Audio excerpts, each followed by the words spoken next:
But you were to go through kind of picking and choosing the ones you felt like you needed to work on. So it didn't necessarily have to be starting on the front page. All right, so letter A. Gavin, do you have this done? A big amount of it. Like over half? Around there. See, what does that even mean, around there? I was doing what I could do. So this is what all you did? So you needed some over here. And you did some over here. Okay, yeah, that's it. All right. So which one am I doing? One A. This was on your first semester exam, and it's on your second semester exam because you didn't do a very good job with it. Okay? This is literally, you guys, you've been doing this since freshman year. I could walk down the hall, look at Mrs. Field's Algebra 1 exam, and this would be on it. So it's time to stop it, right? It's time to get this right. Personally, I like to simplify this first. I don't even mess with that, I take care of this first. 3 and 5 don't reduce. This guy has a negative exponent, so he's coming down. So I'm gonna have 3 of them on the bottom. There is 1 down there. I'm bringing down 2 more, that's 3. That's a positive 7, so this guy's coming up. That gives me 11 of them on the top. So now the inside is, I've done everything I can do to the inside. What does a negative do to this whole fraction? Flips it over. And now I have to square everything. So I'll have 25x to the 6th over 9y to the 22nd. Right? So you times the variables? Yes. Multiply the exponents when you raise a power to a power. All right. Anybody try anything on the back of that page? Like problems 4 through 6. I did 4. It has multiple parts. Which one do you do? A. For A, that's a loop-de-loop problem. So that's kind of an easy one, right? It's just a loop-de-loop. So 4 to the 3rd equals x, and 4 to the 3rd is 64. Right? That will be on the no calculator. Notice it doesn't have a star, so you're expected to be able to multiply 4 times 4 times 4, right? I mean, come on. C, on the other hand, and E have stars, and 5. Right? Anything else on this page? You'll be given every formula you need. All right, how about the next 7 through 11? Anybody try any of those, 7 through 11? 7 through 11, that's this page right here. You did 7. You have a question about 7? No. Yeah, I wanted to do ones we have a question about, 7 through 11. 7 through 11. 11. How many triangles are possible? So if I look at what I've been given, this is going to be a law of sines problem. So sine 79 over 15 equals sine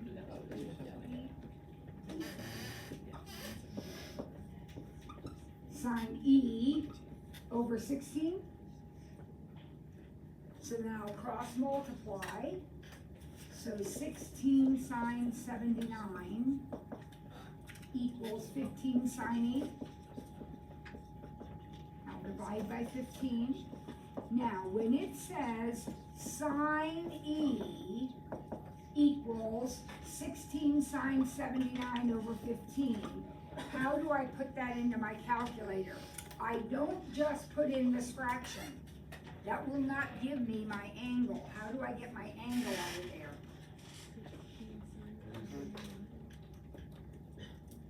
How do I get my angle out of there? Second sine 79, close parentheses, divided by 15. Uh-oh, I typed that in, I typed in second sign, that fraction, and I got an error message. What does that mean? How many triangles are possible? None. None.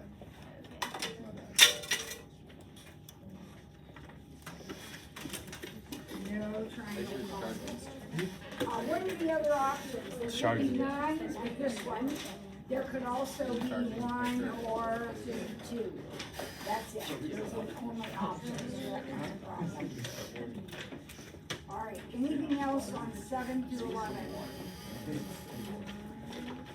How about 12? Anybody, did anyone try 12 to 14 and not know how to do it? Finding 12 to 14 and not know how to do it. Anybody? 14. This is a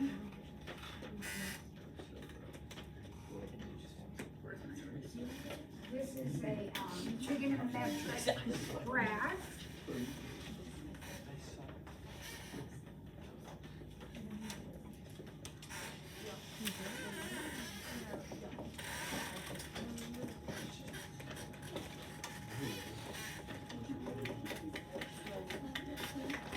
Now, I'm going to, you can probably tell from the little code there, I use this with the academic review too. So, I'm going to tell you that you are responsible for being able to look at this equation and telling me the amplitude and the period. When we did our trig transformations, we did not do the shifts. We did only amplitude period. So, what is the amplitude of this curve? You should be able to tell what that is. The amplitude is or positive. Now, the negative is important if we were graphing, because that turns our picture upside down. But the amplitude is just 4. What's the period? 180. Exactly, because the normal period is 360, but we're dividing that by 2, so the period is 180 degrees. The rest of that will not be part of your question, so don't worry about it. Only 2 numbers you care about are this one and that one. You might remember from chapter 1 that doing something like this moves you to the right, pi over 3, and that moves you up 1. But that isn't part of your graphing responsibility. All right, how about the page from 15 to 20? This is all calculator, it looks like. 15 to 20. Anybody try one of those? Nope. How about the next page, 21 to 24? Anybody try any of those?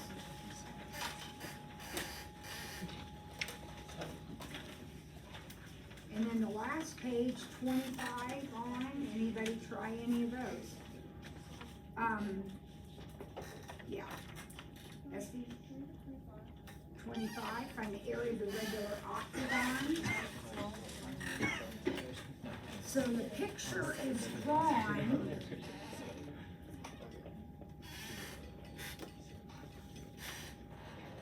for you. Octagon means 8 sides.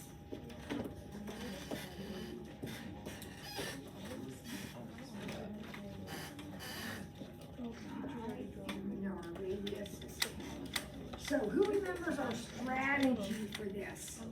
What was our strategy for this problem? We found the area, we split this up into triangles and found the area of one of the triangles. So I am going to find the area of this triangle right here. Now I know that altogether there are 8 of them. So if I can find the area of one of them, times it by 8, that will be the area of the whole thing. So my focus is going to be on this triangle right here. All right, how am I going to find the area of the triangle? 1/2 base times height is what you memorized a long time ago, but we have these additional tools. 1/2 side sine is the one we're going to use here, because we have 2 sides And we can easily find that angle right there. How can we find that angle right there? 360 divided by 8, which is 45. So the area of the triangle is 1/2, 10, 10, sine 45. So we type that in on our calculator.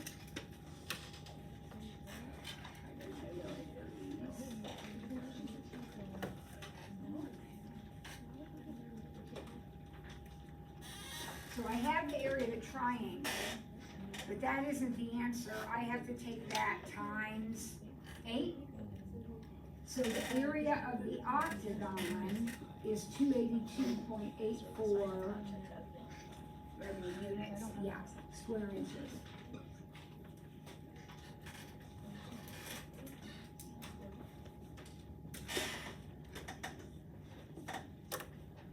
All right, did I try anything else on this page? 21.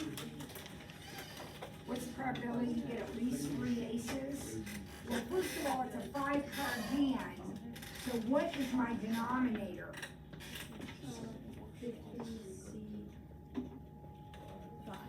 52 C5, because there's 52 cards. So my denominator is going to be 52 C5 because it's a 5-card hand. Now what does, okay, it's a 5-card hand, and I need at least 3 aces.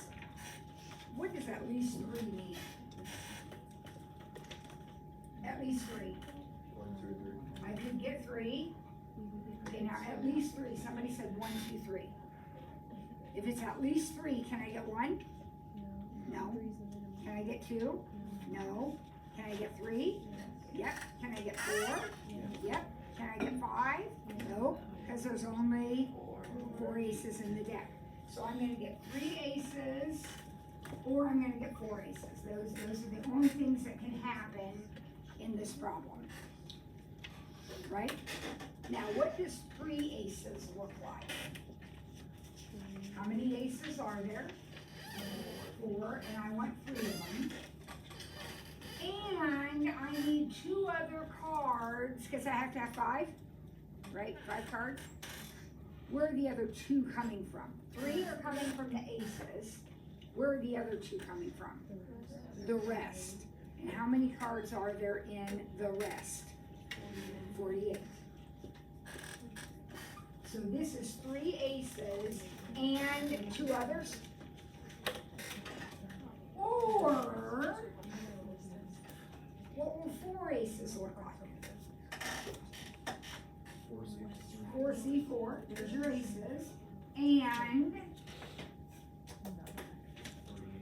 48C1, there's your other card. Remember, it's a 5-card hand. And then all of that is divided by 52C5. If you're going to type that into your calculator as one piece, which you absolutely can, you can type it in like this. Make sure that after you put your numerator in, you hit equals and then divide it by.